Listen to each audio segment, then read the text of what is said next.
ඉතින් අපි දැන් ඉන්නේ උඩවලව ජලාශය ළඟ. දැන් වෙලා උදේ 3:30ට වගේ ඇති. ඉතින් හරිම ලස්සනයි. අපි පොඩි වෙලාවකට නැවතුණා මෙතන රෙස්ට් එකක් ගන්න. හඳ එළියක් නැහැ. හඳ හැංගිලා. ඉතින් අපිට තව ගමන එහෙම්මමයි කිලෝමීටර් 200කට කිට්ටුව තියෙනවා. තව උඩවලව පහු කරේ නැහැ.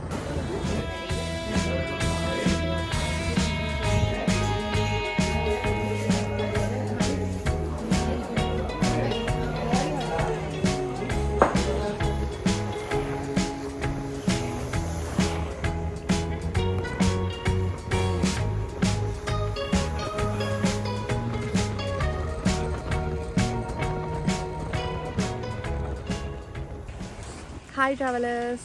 ඉතින් ඔන්න අලුත් vlog එකක් අරගෙන මං ආවා. ඉතින් 2025 පළවෙනි සංචාරය යන ගමන් ඉන්නේ අපි. ඉතින් බස්නාහිර ඉඳන් නැගෙනහිරට තමයි මේ පාර 2025 පළවෙනි සංචාරය යන්න අපි තීරණය කළේ. ඉතින් දැන් යන ගමන් ඉන්නේ ඊයේ 10ට තමයි අපි කොස්ගමින් පිටත් උනේ. යාළුවෝ ඔක්කොම 12 ඉන්නවා මේ පාර ගමනට. නැගෙනහිරින් තමයි ඔන්න පළවෙනි සංචාරය ආරම්භ කළේ. ඉතින් අපේ ප්ලෑන් එක තියෙන්නේ පානම්පත්තු සහ දිගාමඩලු ලස්සන ලොකේෂන්ස් කවර් කරගන්න. ඉතින් මාර වෙලා කියන්නේ උඩවලව පැන්න ගමන් හොත්තටම වහින්න ගත්තා. ඉතින් හිතපු වෙලාවට අපිට එන්න බැරි වුණා. දැන්ට ඉන්නෙත් අපි මොනරාගල ටවුන් එකේ ඉන්නේ. මොනරාගල ඉඳන් තවත් තියෙනවා ඉතින් කිලෝමීටර් 100 ගානක් විතර.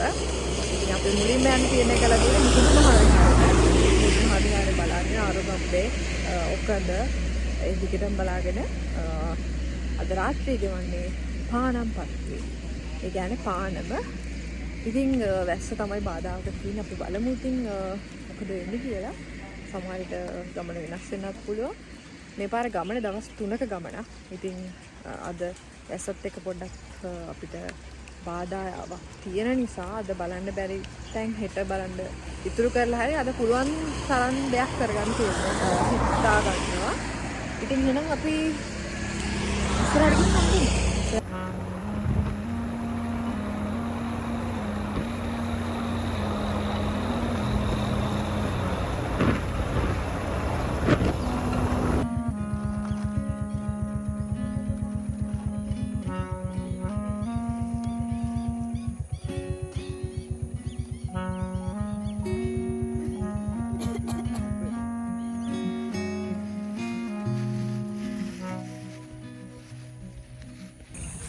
ඉතින් අපි දැන් ඉන්නේ ලාහුගල රක්ෂිතය පහු කරගෙන යන ගමන් දැන් උදේ 10ට විතර ඇති වෙලාව.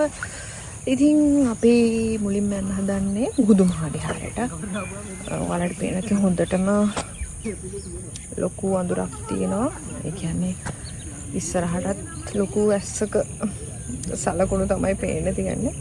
ඉතින් ආව ගමනේ උපරිම ප්‍රයෝජන ගන්න ඕන නිසා අපි මුහුදු මහ විහාරයෙන් කොහොම හරි ගමන පටන් ගන්න තමයි හදන්නේ.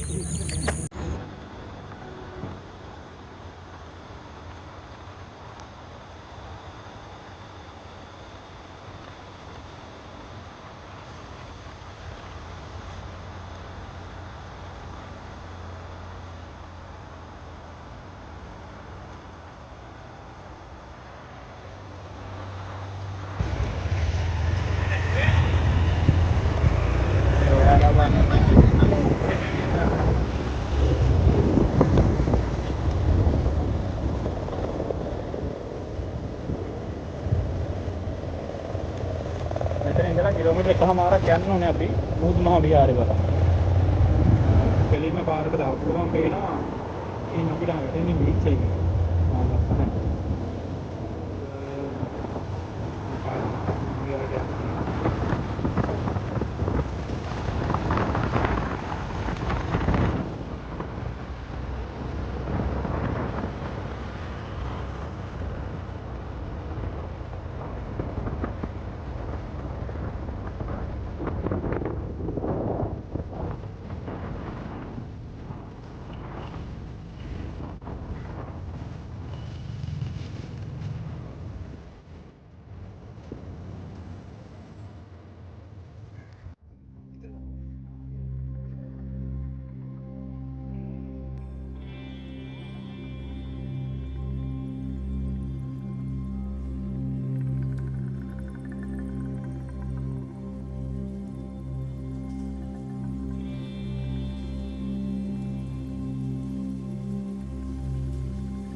ඉතින් මේ විහාරස්ථානයට එහයින් තියෙන්නේ මුහුදු තීරයේ දිගටම.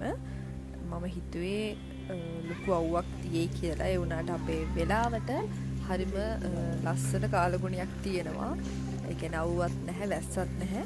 ඒ මධ්‍යස්ථ කාලගුණයක්. ඉතින් නිදහසේ ඇවිදින්න පුළුවන්. ඉතින් මේ මුහුදු මහා විහාරය ආශ්‍රිතව ජනප්‍රවාද කතා බොහොමයක් තියෙනවා.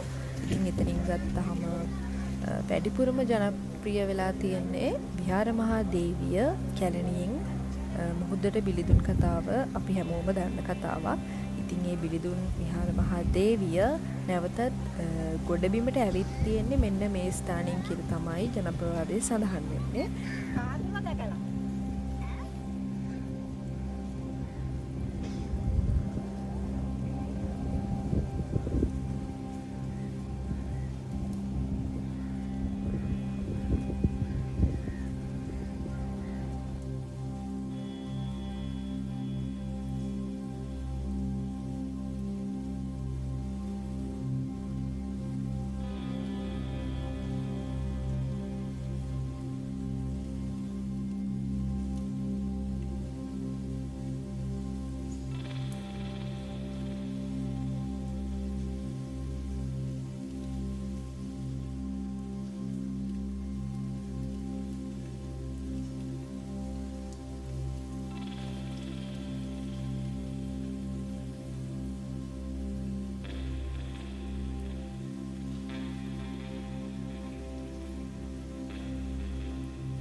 ඉතින් නැගෙනහිර සංචාරයක යෙදෙන්න බලාපොරොත්තුවෙන් ඉන්න ඔයාලත් අමතක නොකර මෙතනට ඇවිත් යන්න.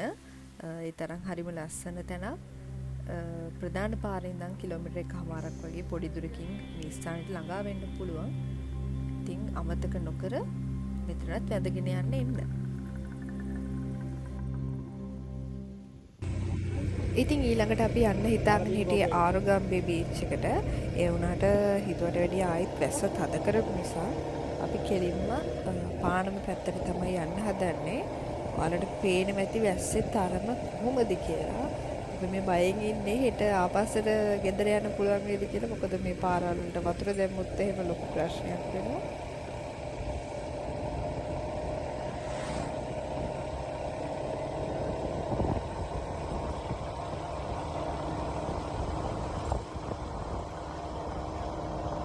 ඉතින් පානම පහු කරගෙන අපි දැන් ඔකඳයි කුඩුම්බිගලයි යන්න තමයි හදන්නේ.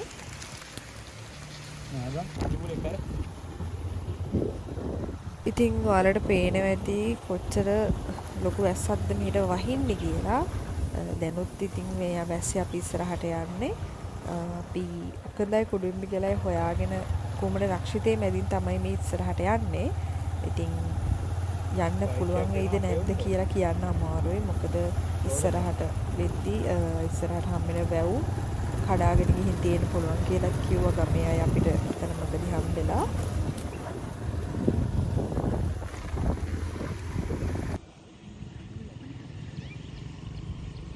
මොකද අර බයික් වල සද්දට බය වුණා ඔය.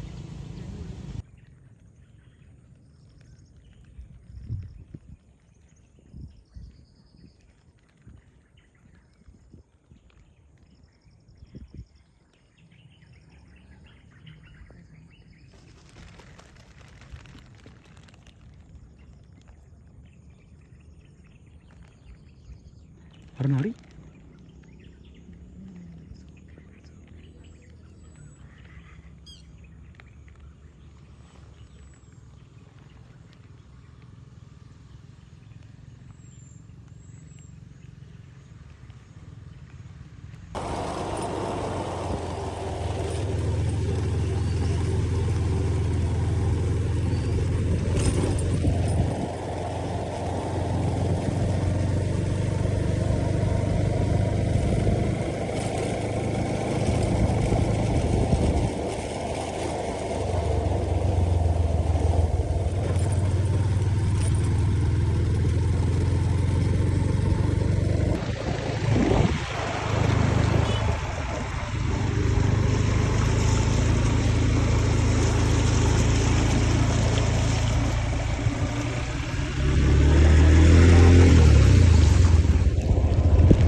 පානම පහු කරලා ප්‍රධාන පාරේ ඉඳන් කිලෝමීටර් 14ක් ආවා.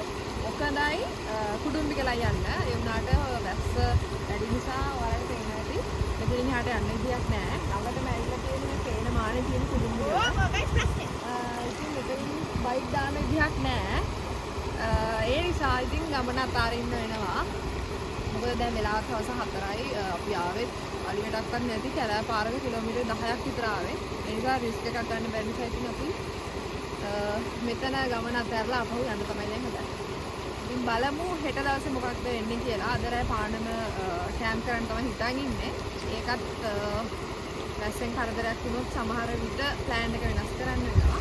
එහෙනම් අපි රෑට මොකද වෙන්නේ කියලා බලමු. අපි යනවා ළමයිනේ පානම බීච් කැම්ප් කරන්න. තව කට්ටිය ගිහින් නෑ. තව ඉන්නවා වගේ කට්ටිය.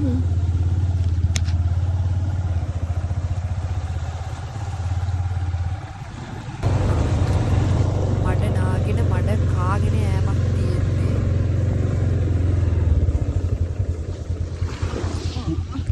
අම්බිලා කොවල.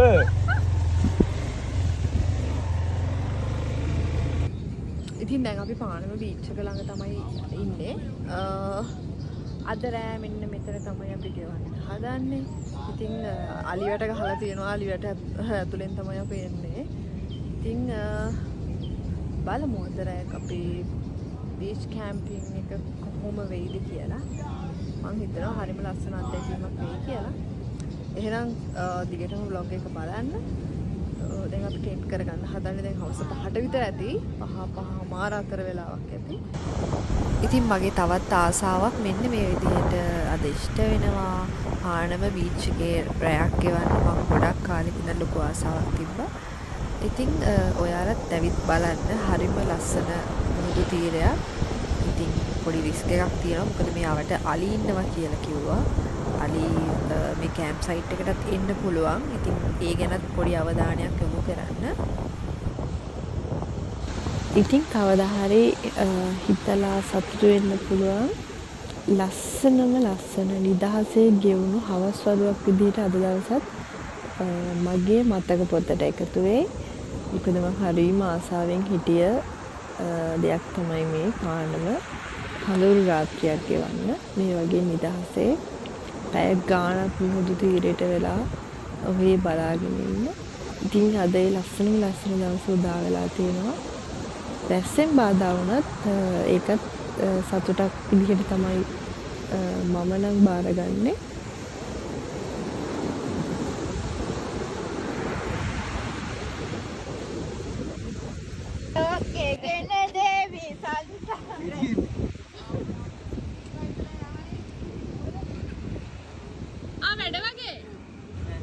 ඉතින් අපි ඔන්න ටෙන්ට් එක හදන ගමන් ඉන්නේ. මේ වෙනකොටත් හොඳටම විදුලි කොටනම බොරවනවා. ඉතින් රෑ වෙද්දී මොන වගේ තත්යකට මුහුණ දෙන්න වේද කියලා දන්නේ නැහැ. අපි රෑට කෑමත් කඩෙන් අරගෙන ආවේ. ඉතින් මෙතන පොඩි බාබිකියු එකක් දාන්න විතරයි තියෙන්නේ. Good morning travelers. ඉතින් ඔයාලට ඊයේ මම කිව්වා නේද මහා වැස්සක පෙරනිමිති. ඒ කිව්ව විදිහටම අපේ ටෙන්ට් එකත් කඩාගෙන යන තැනටම වැඩ වුණා. ඒ නිසා රෑ වීඩියෝ එකක්වත් ගන්න විදිහක් තිබ්බේ නැහැ. වෙලාවට රෑ කෑම කඩෙන් ගෙනාව නිසා කාලා සින්දුවක් කියලා ඉතින් අපි ටිකක් වෙලා ඉඳලා නිදාගත්තා. ඉතින් අපි උදේ නැගිට්ටා සන්රයිස් එක බලන්න. ඉතින් උදේ වරුවක මේ වගේ ලස්සන මුහුදු වෙරළකට වෙලා ඉන්න කවුද ආස නැත්තේ? මම ළඟ ඇත්තටම හරිම ආසයි. මගේ ජීවිතේ මම ආසම දේවල් වලින් එකක් තමයි මේක. ඉතින් මේ විදිහට මට පැය ගාණක් මේ විදිහට ඉන්න පුළුවන්. අවුව නැත්තම්.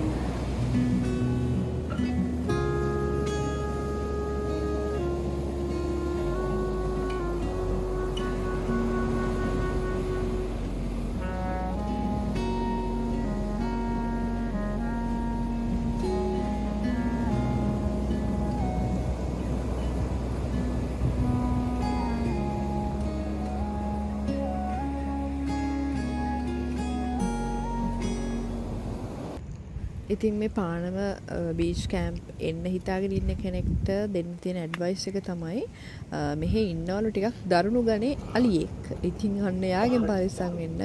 මොකද මිනිස්සුන්ව පේන්න බැලු පන්න ගහනවා කියලා තමයි ගමේ අය අපිට කිව්වේ. දැන් වෙලා උදේ 10ට වගේ ඇති. අපි උදේම නැගිටලා සෑන්ඩ්විචස් හදලා කෑවා. ඉතින් පානම් පත්තුවට සමු දීලා අපි ආරුගම්මේ බලාගෙන දිගා මඩුල්ලට යන්න තමයි මේ ලෑස්ති වෙන්නේ.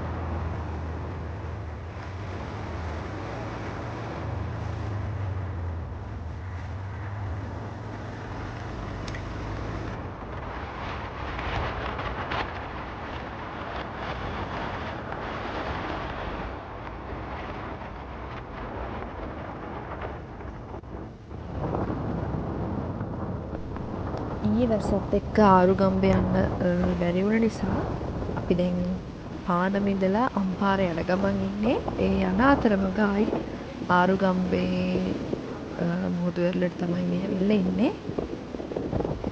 අපි මේ ඇවිල්ලා ඉන්නෙත් ලොන් වීකෙන්ඩ් එකක. ඒ නිසා ඔයාලට පීනට්ස් සෙනගත් ඉන්නවා.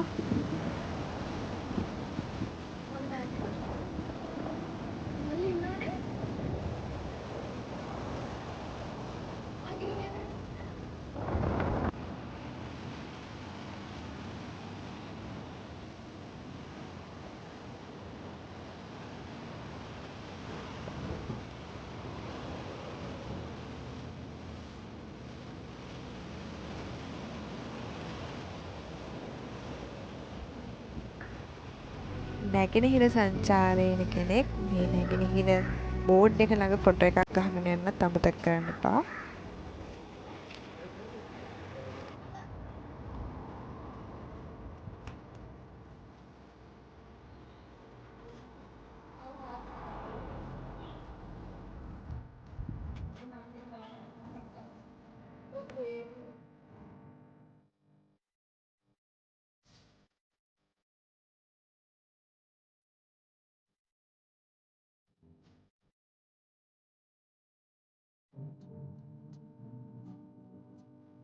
ඉතින් බුද්ධංගල විහාරයට යන්න තියෙන්නේ මේ වගේ අලියෝ ඉන්න විමානෙක. ඔයාලට යද්දී අලියෝ බලාගෙන යන්නත් පුළුවන්.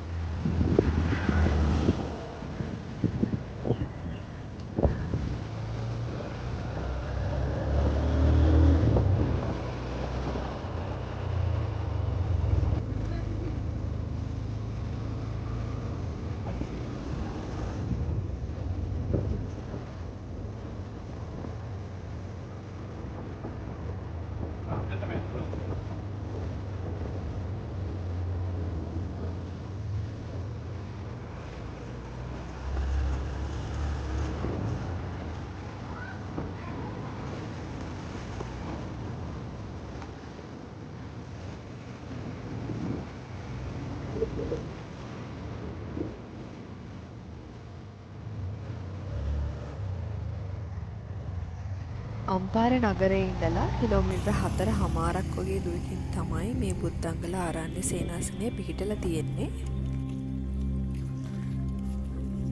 ඒ වගේම සැරියුත් මුගලන් ශ්‍රාවකවරුන්ගේ ධාතුන් මෙම බුද්ධංගල විහාරයේ තැන්පත් කරලා තියෙනවා කියලා තමයි සඳහන් වෙන්නේ. අතීතයේ මහරහතුන් වහන්සේලාගේ නිජබිමක් විදිහට සඳහන් වෙන මෙම බුද්ධංගල විහාරය මේ වෙනකොට අලියතුන්ගේ කෙලිබිමක් බවට පත් වෙලා තියෙනවා. ඉතින් මෙම ආරණ්‍ය සේනාසනය අක්කර 200කටත් වැඩිය ලොකු වපසරියකින් යුක්තයි. ඒක අපිට ඇත්තටම වේලාව මදි ඇවිදින්න.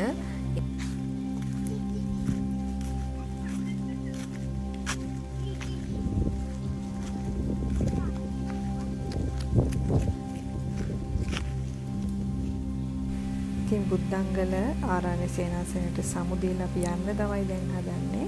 අපේ නැගෙනහිර සංචාරය මෙන්න මේ විදිහට තමයි නිමා වෙන්නේ. මම දෙවෙනි වීඩියෝ එකක් අරගෙන එන්නම්. අපි අම්පාරේ අද නතර වෙන රිසෝට් එක ගැන. ඔන්න ඒකත් බලන්න subscribe කරන්නත් අමතක කරන්න එපා. එහෙනම් අලුත් vlog එකක් කරන් ඉක්මනටම එන්න.